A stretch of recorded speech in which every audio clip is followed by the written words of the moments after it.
അങ്ങനെ നിർമ്മലിനോട് വഴിയിൽ വെച്ചിട്ട് നവ്യ ചൂടായിക്കൊണ്ടിരിക്കുകയാണ്. അവൻ പറയുന്നുണ്ട്, നീ അവൻ്റെ ഭാര്യയൊക്കെ ആയിട്ടിരുന്നു, എനിക്ക് കുഴപ്പമൊന്നുമില്ല, പക്ഷെങ്കിൽ ഞാൻ വിളിക്കുന്നിടത്തൊക്കെ നീ വരണം, എൻ്റെ ആഗ്രഹങ്ങളൊക്കെ സാധിച്ചു തരണമെന്ന് പറയുമ്പോൾ ഡാന്നും പറഞ്ഞ് ഷർട്ടിന് കുത്തിക്കയറി പിടിക്കുന്നുണ്ട്.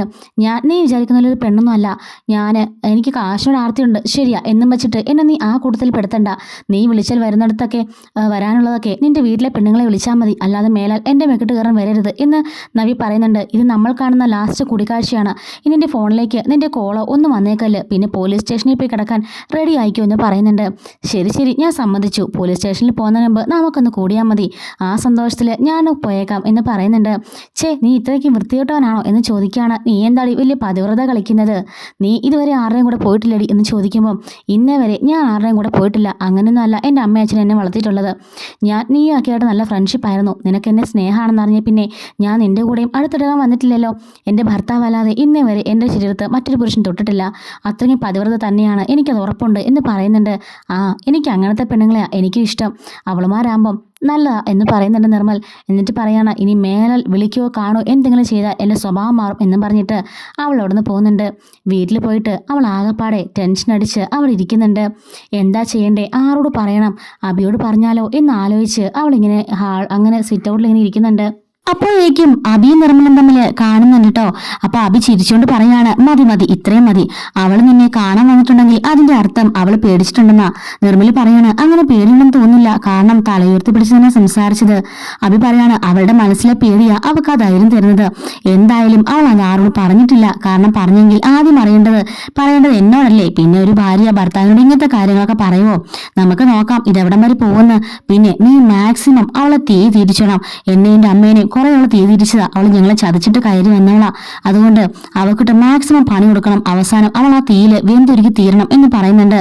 പോലീസിലെ കംപ്ലൈന്റ് കൊടുക്കുന്ന അവൾ പറഞ്ഞെന്ന് പറയുമ്പോൾ അതൊന്നും നീ ഓർക്കണ്ട, പോലീസിനൊക്കെ ക്യാഷ് കൊടുത്താൽ മറിയാത്ത പോലീസ് ഉണ്ടോ, നീ അവളെ ഞാൻ പറഞ്ഞതിലേക്ക് ആക്കി തന്ന നീ പ്രതീക്ഷിക്കാത്ത വലിയൊരു സമ്മാനം ഞാൻ നിനക്ക് നൽകിയിരിക്കും എന്ന് അബി പറയുന്നുണ്ട്.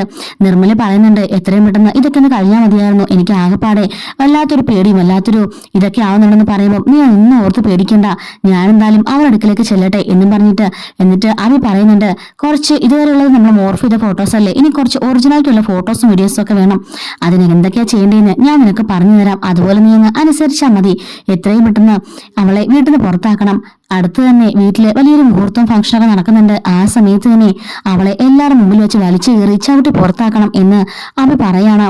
ശേഷം അബി നവ്യനെ കാണാനായിട്ട് അവന്റെ പുരിയിലേക്ക് വരുന്നുണ്ട്. ഈ സമയത്ത് നവ്യ അവനോട് പറയണോ വേണ്ടെന്ന് ആലോചിച്ചുകൊണ്ടിരിക്കുകയാണ്. മോളെ എന്താ നീ അങ്ങനെ വിഷമിച്ചിരിക്കുന്നത്, നിനക്ക് ഈടെയായിട്ട് ഭയങ്കര വിഷമമാണല്ലോ, പിന്നെ നീ ചെയ്ത് തെറ്റ് തന്നെയാ, അത് ഞാൻ സമ്മതിച്ചു, അതേം കൊണ്ട് എനിക്ക് എന്റെ അമ്മയ്ക്ക് നല്ല ദേഷ്യമുണ്ട്, പക്ഷെ നിന്നെക്കാളും തെറ്റിയത് ഞാൻ തന്നെയാ, അതും ഞാൻ സമ്മതിക്കുന്നു, കാരണം ആദർശേട്ടൻ സ്നേഹിച്ച പെണ്ണിനെ ഞാൻ ഇങ്ങനെ അടിച്ചു മാറ്റിയില്ലേ, അത് നിന്നോടുള്ള ആഗ്രഹം കൊണ്ടാ, പിന്നെ നീ എന്നെ ചതിച്ചപ്പം എനിക്ക് സഹിക്കാനായില്ല, അതുകൊണ്ടാ എന്നൊക്കെ പറയുന്നുണ്ട്. അപ്പോഴേക്കും നവ്യ മനസ്സിലാലേക്കാണ് ഇവനോട് പറയണോ എന്ന് ആലോചിക്കുന്നുണ്ട്. ഇത് നവ്യ പറയാണ്, അതൊന്നും സാരമില്ലടാ, നീ അതൊന്നും മൈൻഡ് ചെയ്യുകയും വേണ്ട, എനിക്ക് അതൊന്നും അറിയേണ്ട ആവശ്യമില്ല, അതെല്ലാം നമുക്ക് മറക്കാം എന്ന് പറയാണ്. അബി, ഞാൻ എന്ത് കാര്യങ്ങൾ നിന്നോട് പറഞ്ഞാലും നീ എനിക്ക് പ്രശ്നം പരിഹരിച്ചു തരുമെന്ന് ചോദിക്കാണ്. അതെന്താ അങ്ങനെ ചോദിക്കുന്നത്, നിനക്ക് എന്ത് വേണമെങ്കിലും പറഞ്ഞോ. അബി മനസ്സിൽ പറയാണ്, ഇപ്പൊ ഇവളത് എന്നോട് പറയണ്ട. എന്നിട്ട് അവള് നവ്യോട് പറയുന്നുണ്ട്, അതെ ഞാൻ ഒരു കാര്യം പറയട്ടെ, നീ മറ്റൊരു പുരുഷനോട് സ്നേഹിക്കുകയാണെന്നോ അടുപ്പത്തിലാണെന്നോ അങ്ങനെയുള്ള കാര്യങ്ങൾ മാത്രം പറയണ്ട, അത് മാത്രം എനിക്ക് സഹിക്കാനാവില്ല എന്ന് പറയുന്നുണ്ട്. അപ്പോഴേക്കും നവ്യ മനസ്സിൽ കരുതുകയാണ്, ഇനി ഇങ്ങനെ ആയിട്ടുള്ള ഒരാളോട് ഞാൻ ഇങ്ങനെ ഇപ്പൊ പറഞ്ഞാല് ഞാൻ അവിഹിതബന്ധത്തിലാന്ന് ഓർക്കുമല്ലോ. ഒന്നുമില്ല ആബി, ഞാൻ പിന്നെ പറയാന്ന് പറയുമ്പോൾ എന്താടി നിനക്ക് വേറെ അവിഹിതബന്ധം വല്ലതും ഉണ്ടോ, അതുകൊണ്ടാണോ പെട്ടെന്ന് നീ പറയുന്നില്ലെന്ന് പറഞ്ഞത്. അതൊന്നുമല്ല അബി, ഞാനേ ജ്വല്ലറിയിൽ പോയപ്പം അവിടെ ഒരു ഡിസൈനിലുള്ള ജ്വല്ലറി കണ്ടു, അതെനിക്ക് ഒത്തിരി ഇഷ്ടപ്പെട്ടു, ആ നെക്ലേസ് എനിക്കൊന്ന് മേടിച്ചു തരാമെന്ന് ചോദിക്കുമ്പോൾ അബി ചോദിക്കാണ്, അത് എത്ര പവൻ വരും. അത് ഏകദേശം 8 പവൻ വരും അബി എന്ന് പറയുമ്പോൾ 8 പവനോ, നിനക്കറിയാലോ വെറും 50,000 രൂപ മാസം ശമ്പളമുള്ള ഒരു സ്റ്റാഫാണ് ഞാനിപ്പോ, അതുകൊണ്ട് ദയവ് ചെയ്ത് നീ എത്താനടുത്ത് പിടിച്ചാൽ മതി, സാരിയോ സിനിമയോ വലിയ മുന്തിയ ഹോട്ടലിലെ ഫുഡോ അങ്ങനൊക്കെ നീ പറ, അതൊക്കെ ഞാൻ ചെയ്തു തരാം, ഇതെന്നോട് പറയരുത് എന്ന് പറയുന്നുണ്ട്. കണ്ടില്ലേ എന്റെ ചെറിയൊരു ആഗ്രഹം പോലും സാധിക്കാൻ അബിക്ക് സാധിക്കില്ല എന്ന് പറയുന്നിട്ട് നവി ഞാൻ പോവാന്ന് പറഞ്ഞിട്ട് കയറി പോകുന്നുണ്ട്. അപ്പൊ അബി മനസ്സിൽ പറയാണ്, നീ പെട്ടെന്ന് വിഷയം മാറ്റിയതൊക്കെ എനിക്ക് മനസ്സിലായി, നീ ഇങ്ങനെ നീർ പുകയണം എന്നിങ്ങനെ ആലോചിച്ചുകൊണ്ട് നിൽക്കുന്നുണ്ട്. പിന്നീട് കാണിക്കുന്നത് ജലജനെയാണ്. ജലജ മുത്തശ്ശന്റെ കൈ ഇങ്ങനെ തിരുമ്മിക്കൊണ്ടിരിക്കുന്നുണ്ട്. വീട് ഭാഗം വെക്കുന്നതിനെ കുറിച്ച് എനിക്ക് ചിന്തിക്കാൻ വരും പോയി അച്ഛാ, അന്നങ്ങനെ ഒരു തീരുമാനം അച്ഛനെടുത്തപ്പോ എനിക്ക് വല്ലാണ്ടങ്ങ് വിഷമമായി, എന്റെ ഹൃദയം കീറി മുറിക്കുന്നവരെ തോന്നിയെന്ന് പറയുമ്പോൾ അതിന് നിനക്കൊക്കെ ഹൃദയം ഉണ്ടോ ജലജ എന്ന് ചോദിക്കാണ്. നീ നിന്റെ മകനുമാ ഇപ്പൊ ഈ വീട്ടിലെ എല്ലാ പ്രശ്നങ്ങൾക്കും കാരണം എന്ന് പറയുന്നുണ്ട്. അതെന്താ അച്ഛാ അങ്ങനെ പറഞ്ഞത്? ഞാൻ എന്ത് പറഞ്ഞാലും എല്ലാവർക്കും കുറ്റമാ, അല്ലാതെ ഞാനെന്ത് പറയാനാ? എല്ലാവരും ഒത്തൊരുമയോടെ പോണമെന്ന് തന്നെയാ എന്റെയും ആഗ്രഹം എന്നൊക്കെ പറയുന്നുണ്ട്. അപ്പോഴേക്കും അങ്ങോട്ടേക്ക് ദേവയാനി വരുന്നുണ്ട് കേട്ടോ. ദേവയാനി പറയാണ്, എന്തായാലും അനിക്ക് അനിയുടെ കല്യാണം എത്രയും പെട്ടെന്ന് നടത്തണം അച്ഛാന്ന് പറയുമ്പോഴേക്കും മുത്തശ്ശൻ പറയുന്നുണ്ട്, അനി എന്തൊക്കെയോ എതിർപ്പ് പ്രകടിപ്പിക്കുന്നുണ്ട്, എന്താ ചെയ്യണ്ടേ? ദേവേനി ഇപ്പം ജലജ പറയാണ്, അങ്ങനെയാണെങ്കിൽ ആ കല്യാണം നടത്തണമെന്ന് നോക്കണം. ദേവേനി പറയാണ്, എന്താ ജലജ നീ പറയുന്നത്? അനാമിക നല്ല കുടുംബത്തിൽ പിറന്ന കുട്ടിയാ, അതുകൊണ്ട് തന്നെ എത്രയും പെട്ടെന്ന് ഈ വിവാഹം നടത്തണം.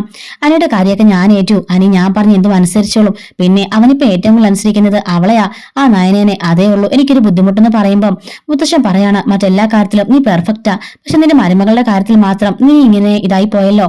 അവളെ എന്തുകൊണ്ട് നീ സ്വീകരിക്കുന്നില്ല എന്ന് ചോദിക്കുമ്പോൾ അവളെ എനിക്ക് ഒരിക്കലും അംഗീകരിക്കാൻ പറ്റുന്നില്ല അച്ഛാ, അതെന്റെ മാനസികമായി തന്നെ അവൾ തകർത്ത് കളഞ്ഞതാ, അതുകൊണ്ടാണ് എന്ന് പറയുന്നുണ്ട്. അച്ഛൻ വിഷമിക്കേണ്ട, അനിയുടെ കല്യാണം ഞാനും ജയേട്ടനും ആദർശം മുന്നേ നിന്ന് നടത്തും, അതൊന്നും ഓർത്ത് അച്ഛൻ വിഷമിക്കണ്ട എന്ന് പറയുന്നുണ്ട്. അങ്ങനെ ദേവയാനി അനിയെ കാണാനായിട്ട് അങ്ങോട്ടേക്ക് പോകുന്നുണ്ട്. ഈ സമയത്ത് അനി അവിടെ ആകെപ്പാടെ വിഷമിച്ച് അങ്ങനെ സോഫയിൽ ഇരിക്കുകയായിരിക്കും. ഈ സമയത്ത് അങ്ങോട്ടേക്ക് നിന്ന് ദേവയാനി ചോദിക്കുകയാണ്, എന്താടാ നിനക്ക് എന്താ പറ്റിയെന്ന് ചോദിക്കുന്നു. ഒന്നുമില്ല വല്യമ്മയെന്ന് പറയുമ്പം, പിന്നെ ഞാനും ആദർശനും ജയേട്ടനും കൂടെ കൂടിയിട്ടാ മുത്തശ്ശനും മുത്തശ്ശിയൊക്കെ കൂടിയിട്ടാ അനാമിക്ക് പോയി വാക്ക് കൊടുത്തത്. ദാ കല്യാണം ഇങ്ങടുത്തെത്തി, നീ ഇപ്പോഴും ഇങ്ങനെ മൂടിയിട്ടിരുന്നാൽ എന്താ ചെയ്യുക? എല്ലാവരും പറഞ്ഞ പോലെ നിന്റെ മനസ്സിൽ മറ്റാരെങ്കിലും ഉണ്ടോ എന്ന് ചോദിക്കുന്നുണ്ട്. അങ്ങനൊന്നും ഇല്ല വല്യമ്മ, എനിക്ക് അങ്ങനൊന്നും ഇല്ല, പക്ഷെ ഇപ്പോൾ തന്നെ അനാമികനെ സ്വീകരിക്കാൻ എനിക്ക് ഒരുക്കമല്ലെന്ന് പറയുമ്പം, അങ്ങനെയൊന്നും പറയണ്ട, അനാമിക നല്ല കുടുംബത്തിലെ പെൺകുട്ടിയാ, അവളെ കുടുംബത്തിന് ചേരുന്നവളാ. എന്തായാലും ആദർശനും അഭിക്കും പറ്റിയ പോലെ അബദ്ധം നിനക്ക് പറ്റിയില്ലല്ലോ, അത് തന്നെ വലിയ കാര്യം നീ ഓർത്തോ. ആദർശിനെ അഭി കൊണ്ട് കുടുക്കി ചാടിച്ചതാ. എന്തായാലും അതൊന്നും നീ ഓർത്തിപ്പോ വിഷമിക്കണ്ട, നീ നല്ലൊരു കുടുംബസ്ഥനാണുള്ള പ്രാപ്തനാണുള്ള പ്രിപ്പയർ ഒക്കെ ചെയ്തോ എന്നൊക്കെ പറയുന്നുണ്ട്. അത് മാത്രമല്ല 3 ബ്രാഞ്ചിലെ കാര്യങ്ങൾ കൂടി നിന്നെ ഏൽപ്പിക്കാൻ പോവാ, അതുകൊണ്ട് ഉത്തരവാദിത്തക്കുള്ള ജോലിയാ. അനാമികങ്ങൾ നിന്റെ കൂടെ കൂടുകയാണെന്നുണ്ടെങ്കിൽ നിനക്ക് അതൊക്കെ എളുപ്പമായിരിക്കും, നീ സിമ്പിൾ ആയിട്ട് എല്ലാം ചെയ്യും എന്ന് പറയാണ്. അത് വലിയമേ എനിക്കിപ്പോ ഒട്ടും ഇൻട്രസ്റ്റ് ഇല്ലെന്ന് പറയുമ്പോൾ നീ അതിനെക്കുറിച്ച് മിണ്ടി പോകരുത്. ഞങ്ങളാ പോയി വാക്ക് കൊടുത്തിരിക്കുന്നത്, അതുകൊണ്ട് തന്നെ ഈ കല്യാണം എത്രയും പെട്ടെന്ന് നടന്നിരിക്കണം. മറ്റെന്തെങ്കിലും മനസ്സിലുണ്ടെങ്കിൽ അതൊക്കെ അങ്ങ് കളഞ്ഞേക്ക് എന്ന് പറയുന്നുണ്ട്. എന്നിട്ട് പെട്ടെന്ന് തന്നെ എത്രയും പെട്ടെന്ന് കല്യാണത്തിന് റെഡിയാവാൻ നോക്ക് എന്നും പറഞ്ഞിട്ട് ദേവയാനി അവിടുന്ന് പോകുന്നുണ്ട്. ഇതേ സമയത്ത് തന്നെ നന്ദു ഓർക്കാണ്, എന്താണെന്ന് അറിയില്ല അനിയുടെ സംസാരം കേൾക്കാതെ എനിക്ക് ഇരിക്കാൻ പറ്റുന്നില്ല ഈശ്വരാന്ന് ഓർക്കുമ്പോൾ തന്നെ നന്ദുവിന്റെ ഫോണിലേക്ക് അനി കോൾ ചെയ്യുന്നുണ്ട്. അവനും ഇത് തന്നെ ആയിരിക്കും അവസ്ഥ, എന്നെ കുറിച്ച് ആലോചിക്കുന്നുണ്ടായിരിക്കും, അതായിരിക്കും ഇപ്പൊ തന്നെ അനി എന്നെ വിളിച്ചത് എന്നും പറഞ്ഞിട്ട് നന്ദു ഫോൺ എടുക്കുന്നുണ്ട്. എന്താ അനിയും ചോദിക്കുമ്പം അടുത്ത ആരെങ്കിലും ഉണ്ടെന്ന് ചോദിക്കുമ്പോൾ ഇവിടെ എല്ലാവരും ഉണ്ടെന്ന് പറയാണ്. എനിക്കൊരു അത്യാവശ്യ കാര്യം പറയാനുണ്ടെന്ന് പറയുമ്പം പറഞ്ഞു അനി എന്ന് പറയുന്നുണ്ട്. പെട്ടെന്ന് അനാമിക അനിയുടെ ഫോണിലേക്ക് കോള് ചെയ്യുന്നത്. നന്ദു എനിക്കൊരു കോള് വരുന്നുണ്ടെന്ന് പറയുമ്പോൾ അനാമിക ആയിരിക്കും അല്ലേ എന്ന് പറയുമ്പം എങ്ങനെ മനസ്സിലായെന്ന് ചോദിക്കുമ്പോൾ എനിക്കെന്നൊക്കെ മനസ്സിലായി, ശരി അനി ഇനി എന്നെ വിളിക്കണ്ട, അവളോട് സംസാരിച്ചു എന്ന് പറഞ്ഞിട്ട് നന്ദു ഫോൺ കട്ട് ചെയ്യുന്നുണ്ട്. അപ്പോഴേക്കും അനാമിക ചോദിക്കാണ്, ഈ സമയത്ത് നീ ആരെ വിളിച്ചോണ്ടിരിക്കുവാ? അനി പറയുന്നുണ്ട്, ഞാൻ എന്റെ ഫ്രണ്ട്സിനെ വിളിച്ചോണ്ടിരിക്കുക. അവളായിരിക്കും ആ നന്ദു അല്ലേ? എന്താ നിനക്ക് കുഴപ്പം? ഞാൻ നന്ദുവിനെ വിളിച്ചാ നിനക്ക് എന്താ പ്രശ്നം? നിന്നെ കാണുന്ന മുമ്പേ ഞാൻ കണ്ട എന്റെ ബെസ്റ്റ് ഫ്രണ്ടാ നന്ദു, അതുകൊണ്ട് അവളെ ഞാൻ വിളിക്കും. നീ എന്നെ സംശയിച്ചിട്ട് യാതൊരു കാര്യമില്ല. എന്നെ ഇങ്ങനെ കെട്ടിപ്പിടിടാൻ നിന്റെ മനസ്സിൽ അല്ലെ വിചാരം ഉണ്ടെങ്കിൽ അത് നടക്കില്ല അനാമിക എന്ന് പറയുന്നുണ്ട്. ഞാൻ എന്ത് പറഞ്ഞാലും നിനക്കത് ഇഷ്ടപ്പെടത്തില്ലല്ലോ, നിനക്കിപ്പോ വലുത് നന്ദു തന്നെയല്ലേ എന്നൊക്കെ പറഞ്ഞിട്ട് അവൾ ദേഷ്യപ്പെടുന്നുണ്ട്. ഇങ്ങനെ ഇപ്പോഴേ സംശയമാണെങ്കിൽ ഇതൊന്നും ശരിയാവില്ല എന്നൊക്കെ പറഞ്ഞിട്ട് അവൻ ദേഷ്യപ്പെടുന്നുണ്ട്. ശരി, നിനക്ക് എന്നെക്കാളും ഇമ്പോർട്ടൻസ് അവക്കാന്ന് ഞാൻ വിളിച്ചെന്റെ മുത്തച്ഛനോട് പറഞ്ഞോളാം. അപ്പോഴേക്കും അനി പറയാണ്, അനാവശ്യം കാണിക്കരുത്, നീ എന്തിനാ എന്നെ ഇങ്ങനെ ടോർച്ചർ ചെയ്യുന്നേ എന്ന് ചോദിക്കുന്നുണ്ട്. അതല്ലടാ, നീ എപ്പോഴും അവക്ക് ഇമ്പോർട്ടൻസ് കൊടുക്കുന്ന പോലെ എനിക്ക് ഫീൽ ചെയ്യുന്നു, അതുകൊണ്ടല്ലേ ഞാൻ ഇങ്ങനെയൊക്കെ പറഞ്ഞെന്ന് അനാമിക പറയുന്നുണ്ട്. ദയവ് ചെയ്ത് നീ ഇങ്ങനെ ശല്യപ്പെടുത്താതെ എന്ന് പറയാണ്. ഞാൻ അത്യാവശ്യ കാര്യം പറയാൻ വന്നതാ, അപ്പൊ പിന്നെ ഇനിയിപ്പോ അത് പറയേണ്ട ആവശ്യമില്ലല്ലോ, അത് അടിയിലേക്ക് അവസാനിച്ചല്ലോ. അപ്പൊ അനി പറയുന്നുണ്ട്, എന്നാ ശരിയെന്ന് പറയുമ്പോൾ, ഓഹോ നിനക്ക് കോള് കട്ടാകാൻ അത്ര ധൃതിയായില്ലേ എന്ന് പറയുന്നുണ്ട്. എന്നിട്ട് അനാമികനെ കോള് കട്ടാക്കുകയാണ്. അപ്പം അനിക്ക് ഇങ്ങനെ ദേഷ്യം വന്നിട്ട് അനിങ്ങനെ ദേഷ്യപ്പെട്ട് നിൽക്കുന്നുണ്ട്. അനാമിക ആയാലും അവന്റെ ഫോൺ കട്ട് ചെയ്യുന്നുണ്ട് കേട്ടോ. ഇത്രയുമാണ് ഇന്നത്തെ സ്റ്റോറി. അപ്പം ഇതിന്റെ ബാക്കിയും അപ്കമിങ് ആയിട്ടുള്ള റിവ്യൂസും വരാനിരിക്കുന്ന റിവ്യൂസ് എല്ലാം നമ്മുടെ ചാനലിൽ അപ്ലോഡ് ചെയ്യുന്നതായിരിക്കും. മിസ് ആവാതിരിക്കാൻ ചാനൽ സബ്സ്ക്രൈബ് ചെയ്ത് സപ്പോർട്ട് ചെയ്യണേ. Thanks for watching.